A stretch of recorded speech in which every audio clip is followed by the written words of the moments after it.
Fakir. Think about it. Batteria. What does that sound like? Battery. That oh. فهمت الآن؟ Same. Make sure the Wi-Fi is off, please. 21. تفضل.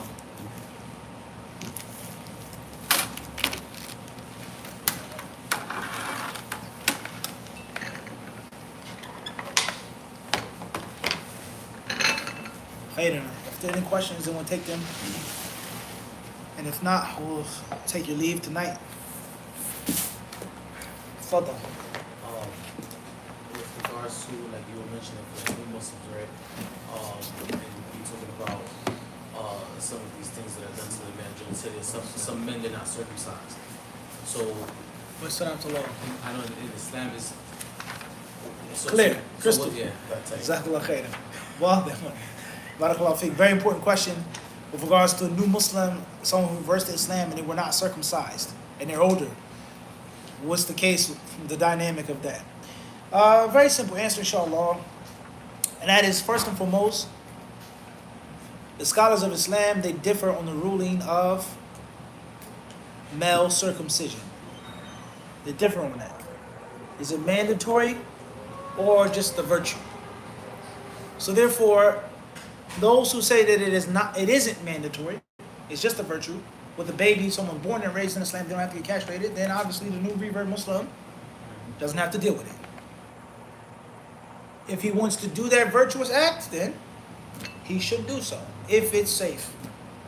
As far as those scholars who say that it is mandatory, that khitan is wajib fard, then obviously he should try his best to seek Allah's help to get circumcised, if he can. Keeping in mind, or in light of the qaida, nafi darar, there should be no harm in Islam. So if a man is going to be seriously injured, it's going to mess him up, it's dangerous, it's risky, etc., then la yukallifu Allahu nafsan illa wus'aha. As far as if the surgery can be done with a little bit of pain and discomfort, your deen is worth pain and what? Discomfort. And a grown man, if he can, he should get circumcised. And there are many benefits behind a male being circumcised. That's a fact. Wallahu ta'ala alam. Fadl. A person who has not had the proper education of Islam since he was young, but now he's old, so what are the things he should focus on in terms of learning? Someone who has not had the proper education of Islam when they were young, now they're learning, what should they focus on? Well, they should focus on consciousness, awareness. And look at the Muslims. The Muslims who have so much fighting and bickering and controversy, this dawah, that dawah, fulan. But you just look at the average Muslim.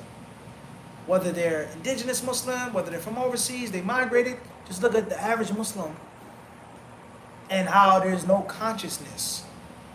And their dress code, buying and selling, their prayers, where's the Islamic awareness? Versus these Muslims here who follow this da'wah or have been influenced by this imam, you see the what? The exact opposite. You see their consciousness and their awareness is strong. And the salat, tabarruj, not wearing hijab, this, that, the selling of this, you find those things are, people focus on them.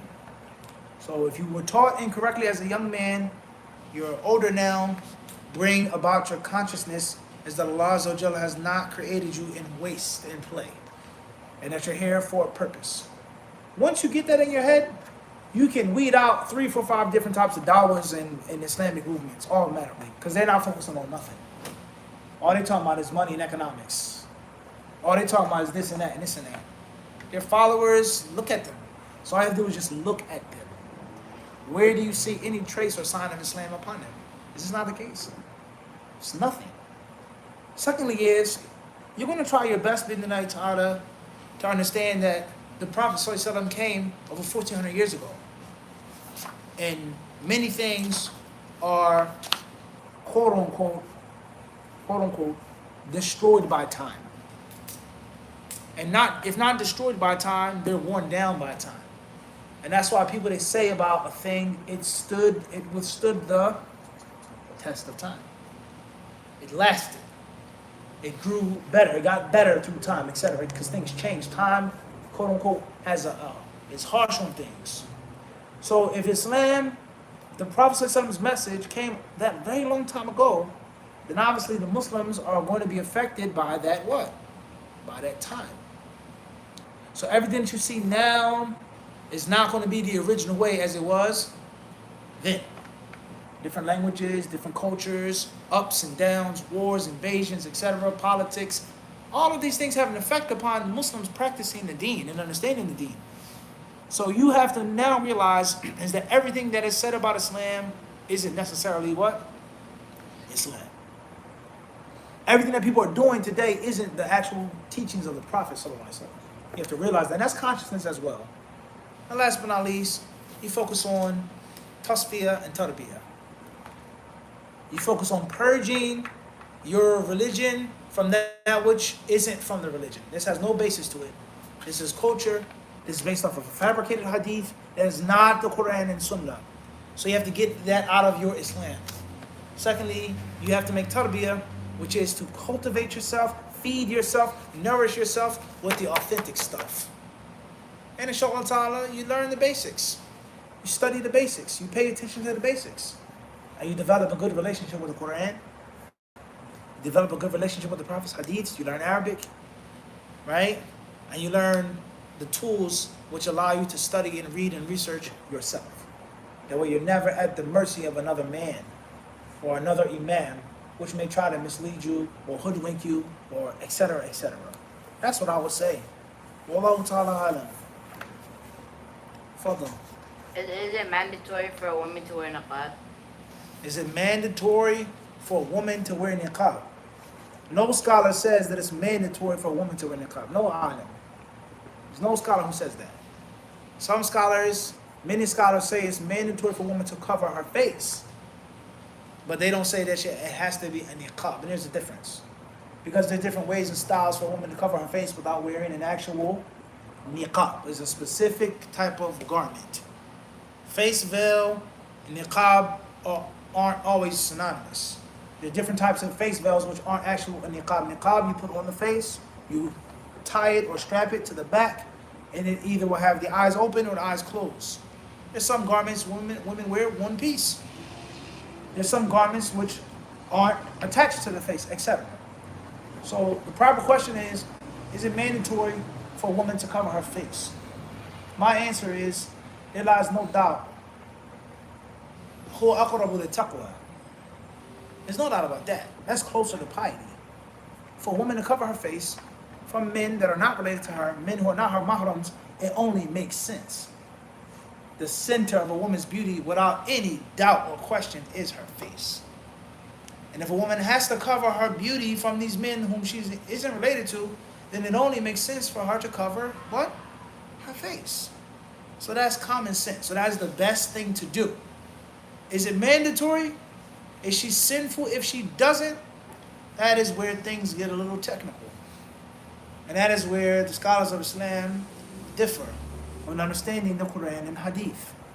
So I would give you the answer is that the best thing to do, no doubt about it, that which is closer to taqwa, is for women to cover her face in front of non-mahram men. And Allah knows best. However, like anything else in Islam, people have misconceptions, people have extremism, people are zealots. Some people, they think that if a woman wears niqab, then khalas. She's the best Muslimah and her Islam is perfect. Some other women may say that I don't wear niqab, I don't cover my face because I saw the sister smoking a cigarette with her niqab lifted up. Wallahi, people say stupid stuff like that. I don't cover my face, I don't wear niqab and gloves because the sister who does cover like that, she sleeps around with men. I don't cover my face like this because these sisters, they backbite. What does that got to do with you? What does that have to do with your practice of the deen? If Sister Fulana wears niqab and flips it up and smokes a cigarette, she's smoking a whatever you want to call it, right? What does that got to do with what? What does that do with your practice of the deen? You find people saying foolish stuff like this. I don't grow my beard because the people who grow their beards, they're all munafiqs. They're womanizers, they sleep around, they beat women. What type of nonsense is that for you to say something like that? I don't wear a thobe because the people who wear thobe, they're all harsh. What does that got to do with you? So there are people who are extreme on both sides of covering the face. I cover my face, I don't have to do this, I don't have to be respectful, I don't have to be kedda, I don't have to seek knowledge. I can look down upon other sisters, make fun of them, talk about them, point the finger at them, be nasty towards them. La. And the opposite as well, don't say anything bad about women who cover their faces. You're not getting closer to Allah by doing so. If those women who cover their faces smoke cigarettes, backbite, if they sleep around with men, you will not be asked about them on the Day of Judgment. But you will be asked about, and you may be, yes, no doubt, you may leave Islam. By mocking Islam, you don't even realize it. Also, from the problems regarding the Niqab, as every single person is a mufti and an alim. كل من هب ودب يفتي في النقاب. ما يجوز واجب كذا من عادات العرب ليس من الدين. يا أخي متى أصبحت مفتي أنت؟ ومتى صرت فقيه وحكم على الناس؟ إذا ما عجبك يعني ستر وجهك خلاص وامشي. لا ليش تحكي عن آخرين? What is the point of speaking about other people and making your own rulings that you have no knowledge of? So you find ignoramuses saying the niqab isn't from the deen, covering the face is not from the deen. It's an Arab custom. MashaAllah alayk. How many times have you read Tafsir Jalalain? Jalalain. I'm just asking a question. Not Baghawi, not Ibn Kathir, not Tabari, not Qurtubi. How many times have you read Jalalain, in which you've become the master of the Quranic verses? How many times have you read Bulugh al-Maram, Umdat al-Ahkam? 40 hadiths, no, you haven't read from cover to cover. And now you are a master of hadiths. Oh, this hadith means this, and oh no, the Prophet. Keep your mouth closed. I don't cover my face because I don't feel it's obligatory. I don't cover my face because it wasn't from my culture, and that's it. Keep your mouth shut. Do not make rulings about covering the hands and the face. Another very important issue is, with regards to covering the hands and the face, it's the scholars who say that a woman does not have to cover her hands and her face. They're not saying that she should. But they're saying that it's a technical issue in which Allah has not made it mandatory, not saying that she should and it isn't virtuous. Everyone understand this? Is witr obligatory or not? The scholars who say that witr is not mandatory, none of them are saying لا تصلي صلاة الوتر. إنما اختلافهم في هل صلاة الوتر فرض ولا مش فرض. فقط. Bas. That's the only thing they're different on. Does a man have to pray at night or not? Those who say that it is not mandatory, they're not saying you what? You shouldn't. Everyone understand this? Last but not least, the last thing I'll say, and this is a whole lecture, or there are other things, is that if a woman is asked, why don't you cover your face? You can't say, oh, there's difference of opinion. The difference of opinion is not the dalil. This is what I follow. No problem. The fatwa I was given, no problem. How I was taught Islam, no problem. The sister shouldn't shame the other sister because there is difference of opinion. But the difference of opinion is not the dalil why you're doing what you're doing. And last but not least, many women and men, unfortunately, they don't encourage or make their wives cover their faces because they're scared. They're scared of the kuffar looking at them, saying bad things about them. They're scared of being accused of being a terrorist or a member of this and that and being extremist, being etc., etc., etc., etc. And that is obviously a huge problem. All right? And your wife and also other people. It's the last thing, inshallah. I know I said that already. And this is very bad. A woman walks down the street all black, gloves, screen. You can't even see her eyes. And he has on tennis shorts and a t-shirt and a baseball cap. Ugly. So all of the stereotypes of the kuffar, all of the negative thoughts, the negative stigmas that they're saying women are oppressed, women are persecuted, women are things for men in Islam, etc. You're feeding into all of those stereotypes. The man can do whatever he wants to do. He can walk like he's on Miami Beach, no problem. But the woman in 90-degree, 95-degree weather is what? Covered from head to toe. If your wife is dressing like that and covered like that, I'm not saying you have to wear thobe. Not saying it's obligatory to cover your head, but don't you think you should dress a little more modest yourself? Don't you think you should lower your shorts, wear some pants? Don't you think you should have on a kufi? Don't you think you should wear your traditional garb the way the non-Muslims can see men dress like this? And what? Women dress, and it's not just a one-sided landslide. So that's a huge problem. Your wife has to feel uncomfortable with kuffar looking at her, saying things about her, asking dumb, stupid questions. Are you hot in that? It's 95 degrees, bro. If I was naked, I would be what? Hot. It's stupid. But they asked that question. Right? So your wife, she has to deal with all that uncomfortable stuff, and you just what? Man, I'm chilling. And anytime I want, because I don't have a full beard, my head is not covered, my shorts are above my knees, I got my arms, a tight muscle shirt on, man, I can hit on chicks if I want. Nobody know I'm Muslim. I can go in and out. People don't know that I'm a Muslim. I can pass through the airport. No one look at me funny. No one accuse me of being a terrorist. You don't. I'm not from overseas. I'm Dominican. I'm such and such. It's reality. But the woman with the niqab, the gloves, the full garment, what can she do? Where can she go? You guys get the point I'm trying to make? So these are some issues, and this could be a whole lecture with regards to the fiqh of covering the hands and the face. And last but not least, if you cover your face, you should cover your hands. If you cover your face, you should cover your hands. Women, they wear niqab, they cover their faces, and they leave their hands out. And the scholars of Islam, they're saying, cover everything, or the hands and the face. And no one is just saying, cover the face, but the hands are allowed to be out. And that's a manifestation of improper taqleed and not having the ability to follow. Alim Fulan said that a woman has to cover what? Everything.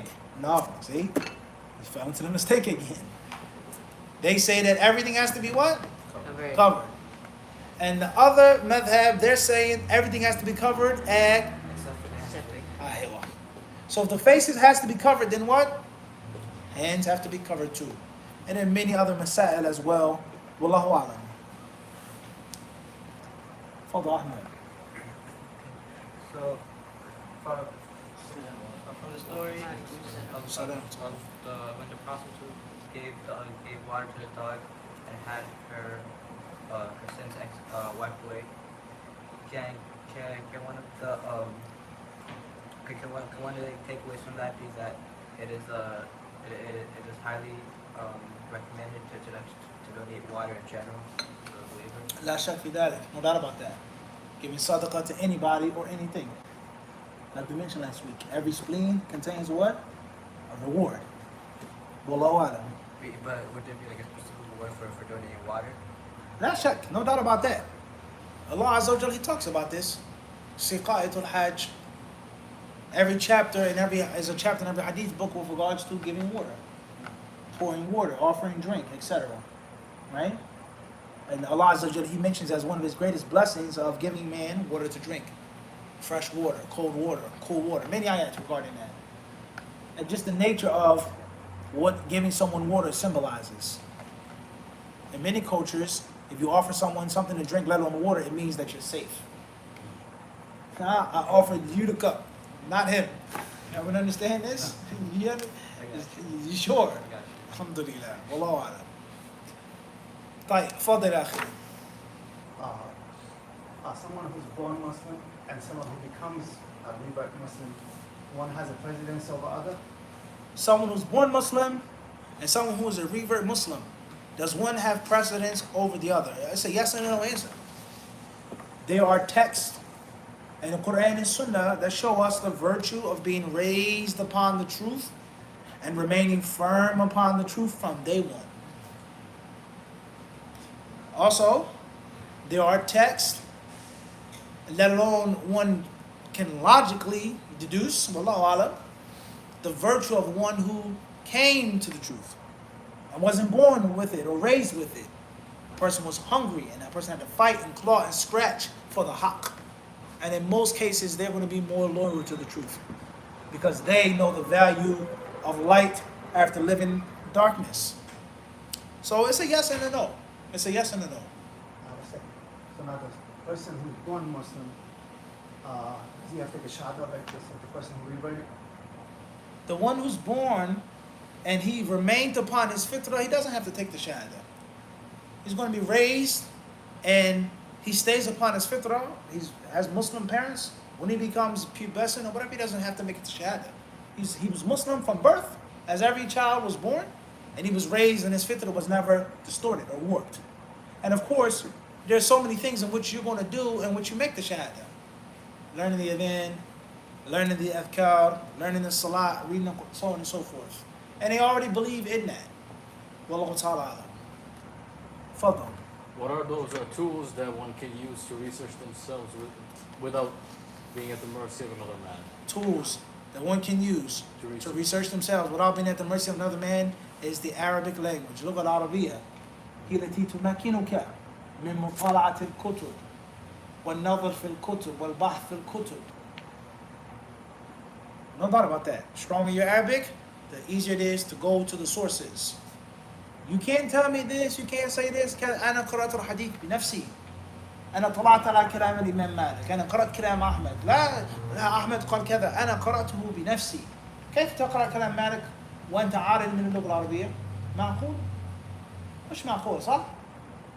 So يعني you know more Arabic, you have more access to read the sources. And you're not at the mercy of other men like you would be if you only speak Urdu, or you only speak English, or you only speak Punjab or Hindi or whatever language it may be. And that's with anything. I want to learn more about Hispanic or a Chicano or Latino culture, whatever the proper word or term. People have different madhabs, right? What they want to be called. How deep can I go and I'm still speaking English? Okay, can I go so deep?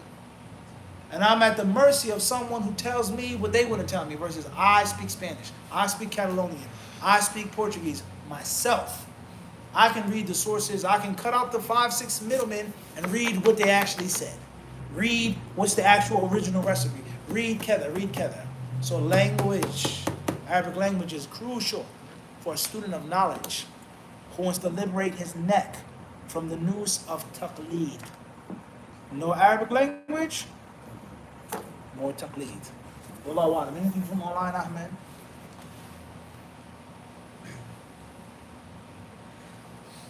NYA, the initials TA from Bronx, New York. What to do with certain things requiring a credit score when credit cards are haram? What to do? I'm sorry? What to do with certain things requiring a credit score when credit cards are haram? Credit cards are haram, they say. And what do you do when you need a credit score? The answer to the question is found what? In the question. If the credit card's haram, you say, then khalas. No credit. And anybody who requires you to have a credit score, you have to tell them, I have no credit score. I understand this is a part of the problem with regards to halal banks, la riba banks, etc., etc., etc. It's part of the problem. First thing they ask you is, Credit score. why does it even matter if we have the plain intention of not dealing with riba unless you're what? So it's a big problem many people they have. They're one-sided. They pick and they choose. They cherry pick what they want to accept, right? It's haram to have a credit card, but it's lawful to have a credit score. It's haram to have a credit card, but lawful to have a debit card. It's haram to insure this, but it's okay to insure that. Phantom lab. You sure you got it? House insurance is haram, life insurance is haram, but it's okay to have car insurance. It's a problem. And if you want to do away with all of that stuff, then you have to live up to that. And relinquish and renounce everything. And not just pick and choose what you want. Wallahu a'lam. That's the Jamaican Queens. What's stopping someone from making up a chain and bringing up a new hadith? Like, what's the proof that we don't have any new hadith anymore? What's the proof that we don't have any new hadiths? Yeah. Who said that? This cup is full. What's important is the scholars of hadith, there is no doubt about it. Anything and everything pertaining to the Prophet ﷺ Sunnah, they did. From A to Z. From over 1,000 years. of Islamic scholarship pertaining to the Prophet's words, actions, statements, approvals, descriptions, etc. What is upon us today is to read and study it and summarize it and simplify it and translate it and analyze it and research it. But it's clear. Wallahu a'lam. AM Phoenix, Arizona. The AM Schenectady, New York. I was told I don't need a wedding since I was married before. Is that true? A woman should not get married without a wali. Whether she was married before, whether she's young, whether she's old or not. A woman should not marry unless she has a wali. Wallahu a'lam. AM Phoenix, Arizona. Does wala'i lam yahid justify marriage of Prepubescent? prepubescent girls at any age, or is it restricted to those who reach the normal age of puberty but haven't yet shown physical signs? The verse in the Quran that says, and the women who have not yet menstruated, does that prove and justify that there is no age restriction to marriage in Islam, and that a grown man can marry and divorce a woman who has not yet reached puberty? According to some scholars, yes. That's the proof that they use. Wallahu a'lam. 8 M's Schenectady, New York. I was told I don't need a wedding since. Okay, 8 M's Phoenix, Arizona. If one only has time to say first part of the Shahada before death, does the Hadith about entering Jannah still apply? Bi'idhnillahi ta'ala. K.A. Jamaican Queens. What is the ruling on revenge? The ruling on revenge. Sometimes revenge is lawful. Sometimes it's recommended or maybe even obligatory.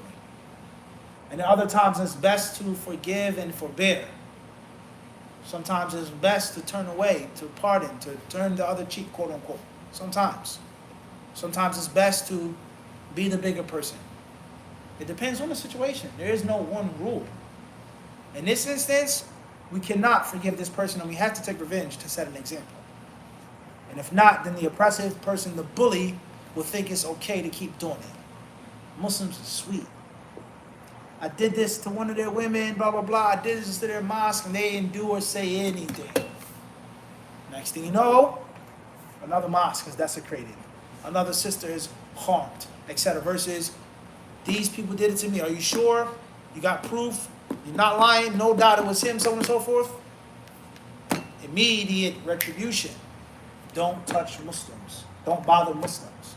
You see a Muslim woman walking down the street, turn the other way, and if not, this is what's going to happen to you. When the Muslims had that mindset in America, especially where I come from, Philadelphia, and I'm sure many places as well in New York. It's not specifically Philadelphia. I'm talking about my upbringing. There lies no doubt to this very day. There's some parts of Philly in which the most drunk, the most intoxicated, the craziest, wildest non-Muslim would not imagine, wouldn't fantasize doing something to a Muslim sister. It wouldn't cross his mind because of what happened 30 years ago, 40 years ago. They wouldn't think about smoking a cigarette in front of the masjid, drinking beer in front of the masjid, urinating on the wall of the masjid, waliyadu billah, blasting music in front of the masjid. It would be unthinkable. They wouldn't even think about it. Nowadays, certain places, certain locations, whether it's here or different places, Muslims become weak and soft. Muslims become passive and comfortable with their happy, comfortable lives. And they feel that it's all right to let non-Muslims to do whatever they want to do. And, just forgive, be a bigger person, have patience, etc. And they keep what? Same thing happens. Wallahu a'lam. MD, Hyderabad, India, our good deeds are gifts of Allah. Who does Allah gift and who does Allah not gift? What's the distinguishing factor between good people and bad people? What's important is when a servant performs a good deed, there lies no doubt Allah has blessed him, guiding him to the good deed, allowing him to perform it, allowing him to learn of it. Inshallah ta'ala, Allah will accept the good deed. That's a favor. The servant is thankful to Allah for accept. That's a favor. So the slave is always in debt to Allah's favor, always. So it's all from Allah subhanahu wa ta'ala. What's important is who is good and bad. Good and bad is through action. You do good deeds, you do bad deeds. You have some bad deeds, but they're at a minimum. You're fighting, you're trying to hide it, you're trying to work on it, versus the bad deeds have dominated you and consumed you. Wallahu alam. MP and Team Abdullah India, the adab of being certain that Allah is going to respond. Does this adab apply to all du'as, such as before entering the bathroom, Sayyid al-Istighfar, etc.? You make dua, وَأَنْتُمْ مُوقِنُونَ بِالْإِجَابَةِ ادعوا الله وَأَنْتُمْ مُوقِنُونَ بِالْإِجَابَةِ. Period. When you invoke Allah, have certainty that Allah will answer your dua. Make dua with resolve, with confidence, with strength and vigor, hoping and begging Allah to answer your dua. Period. CB from College Park, Maryland. Is it better to purchase Kutub al-Sitta in one book or all the books separately? Is it better, this will be our last question tonight, is it better to purchase Al-Kutub al-Sitta in one book or in several volumes? It's a yes or no answer, both. There's a virtue of having all 6 books in one thick volume. Obviously, ease, convenience. You can open up, you can look at, you can read it. We're reading Bukhari, but then there's a Abu Dawood thing we need to read. There's no comparison to that.